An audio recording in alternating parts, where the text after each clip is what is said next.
Assalamualaikum warahmatullahi wabarakatuh. Sahabat muslim yang dirahmati Allah subhanahu wa ta'ala. Alhamdulillah sahabat beriman, jika video ini muncul di berandamu, ini adalah petunjuk dari Allah kepadamu. Setidaknya sempatkanlah kita membaca sholawat kepada Nabi Muhammad SAW, yang insya Allah bisa menjadi bukti kecintaan kita untuk mendapat syafaat di akhirat. Allahumma salli ala Sayyidina Muhammad wa ala ali Sayyidina Muhammad. Sahabat beriman, sholat subuh memiliki keistimewaan yang tidak terdapat dalam sholat lainnya. Dikatakan para malaikat silih berganti menyaksikan orang yang menunaikan sholat subuh. Keistimewaan sholat subuh tersebut dijelaskan dalam Al-Quran surat Al-Isra ayat 78. Allah subhanahu wa ta'ala berfirman, "Dirikanlah sholat sejak matahari tergelincir sampai gelapnya malam, dan laksanakanlah pula sholat subuh. Sesungguhnya sholat subuh itu disaksikan oleh malaikat." Ayat tersebut berisi perintah untuk mengerjakan sholat-sholat fardu. Pada akhir ayat, Ibnu Katsir juga menafsirkan bahwa Allah subhanahu wa ta'ala dan para malaikat malam hari dan malaikat siang hari menyaksikan orang yang mengerjakan sholat subuh. Dalam menjelaskan keistimewaan sholat subuh tersebut, Ibnu Katsir memaparkan hadis dari Abu Hurairah radhiyallahu anhu yang termuat dalam kitab Asy-Syahihain. Dikatakan bahwa Rasulullah SAW telah bersabda, "Malaikat malam hari dan malaikat siang hari silih berganti kepada kalian, dan mereka bersua di dalam sholat subuh dan sholat asar. Kemudian para malaikat yang bertugas pada kalian di malam hari naik ke langit, lalu Tuhan mereka yang lebih mengetahui menanyai mereka tentang kalian. Bagaimanakah keadaan hamba-hambaku saat kalian tinggalkan?" Mereka menjawab, "Kami datang, mereka sedang mengerjakan sholat, dan kami tinggalkan mereka sedang mengerjakan sholat." Ibnu Qayyim al-Jauziyah dalam Tarik al-Hijratain Wabab al-Sa'adatain yang diterjemahkan Matsuri dan Mujibur Rahman turut memaparkan hadis dengan redaksi yang lebih panjang mengenai malaikat yang menyaksikan sholat subuh.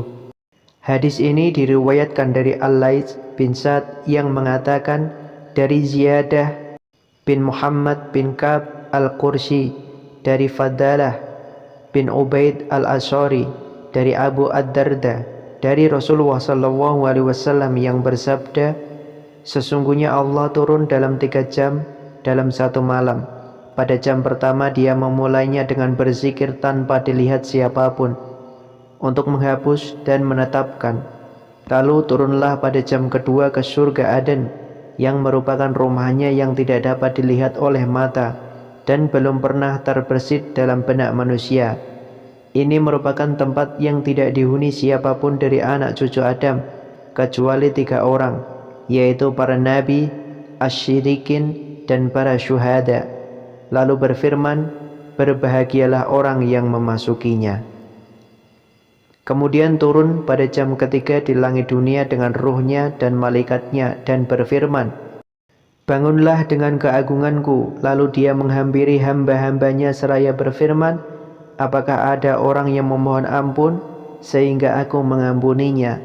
Tidakkah ada orang yang meminta sehingga aku memberinya? Tidakkah ada orang yang berdoa bermunajat kepadaku sehingga aku mengabulkan doanya?" Hingga menjelang sholat subuh. Karena itulah maka Allah subhanahu wa ta'ala berfirman, "Dirikanlah sholat dari sesudah matahari tergelincir sampai gelap malam, dan dirikanlah pula sholat subuh. Sesungguhnya sholat subuh itu disaksikan oleh malaikat." Allah subhanahu wa ta'ala menyaksikannya bersama para malaikatnya, malaikat malam dan malaikat siang. Hadis tersebut diriwayatkan At-Tabrani dalam Al-Awsat dan Al-Haisami dalam Majma' Az-Zawaid. Al-Haisami menyebut hadis ini diriwayatkan At-Tabrani dalam Al-Kabir dan Al-Awsat dan juga Al-Bazar dengan redaksi serupa. Dalam sanadnya terdapat Ziyadah bin Muhammad Al-Ansari yang dikenal sebagai perawi hadis munkar. Ibnu Qayyim al-Jauziyah menerangkan hadis tersebut mengandung pengertian bahwa Allah Subhanahu wa taala turun hingga sholat subuh. Berdasarkan hadis ini, kata Ibnu Qayyim al-Jauziyah, Allah Subhanahu wa taala menyaksikan sholat subuh bersama malaikat malam dan malaikat siang. Hal ini menjadi keutamaan sholat subuh yang tidak terdapat dalam sholat lainnya. Sholat subuh merupakan ibadah sholat fardu yang jumlah rakaatnya paling sedikit di antara sholat fardu lainnya, seperti zuhur, asar, maghrib, dan isya. Saat melaksanakan sholat subuh ada beberapa surat yang dianjurkan untuk dibaca. Lantas apakah boleh membaca surat Al-Ikhlas pada sholat subuh? Berikut ini ulasannya. Diketahui sholat subuh merupakan salah satu sholat fardu yang berjumlah 2 rakaat.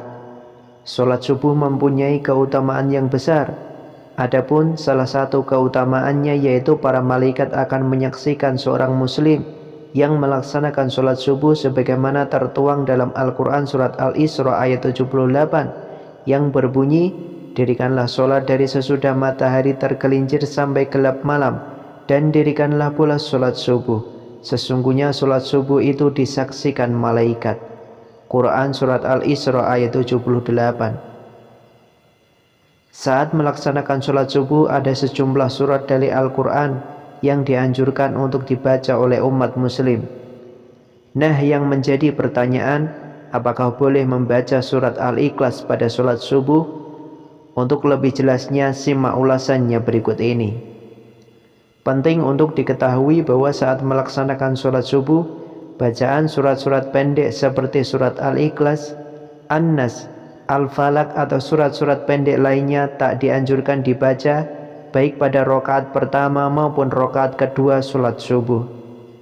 Bukan berarti membaca surat-surat pendek saat sholat subuh itu tidak diperbolehkan atau menjadi tidak sah. Tentu saja sholatnya tetap sah. Hanya saja akan lebih afdol membaca surat-surat yang lebih panjang saat melaksanakan sholat subuh. Hal ini tertuang juga dalam hadis Rasulullah SAW yang diriwayatkan oleh Imam Ahmad berikut ini. Orang itu memanjangkan 2 rakaat pertama sholat zuhur dan meringankan 2 rakaat terakhir. Meringankan bacaan pada sholat asar. Dan pada sholat maghrib membaca Kisyarul Mufasyal, surah-surah pendek.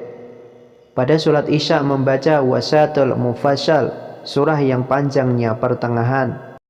Dan pada sholat subuh membaca Tiwalul Mufasyal, surah-surah yang panjang. Hadis riwayat Ahmad. Selain dalam hadis di atas, anjuran membaca surat-surat panjang saat sholat subuh juga tertuang dalam hadis Rasulullah SAW yang diriwayatkan oleh Imam Muslim dan Imam Ahmad. Berdasarkan hadis tersebut, berikut ini daftar surat-surat panjang yang dianjurkan untuk dibaca saat sholat subuh, yaitu surat Al-Baqarah ayat 136, kemudian surat Al-Imran ayat 64, kemudian surat Al-Waqi'ah, kemudian At-Tur, kemudian Kaf, kemudian At-Takwir. Demikian ulasan mengenai apakah boleh membaca surat Al-Ikhlas atau surat pendek lainnya pada sholat subuh, lengkap dengan daftar bacaan surat-surat yang dianjurkan untuk dibaca saat sholat subuh. Semoga informasi ini bermanfaat. Wallahu a'lam bishawab. Semoga bermanfaat. Wassalamualaikum warahmatullahi wabarakatuh.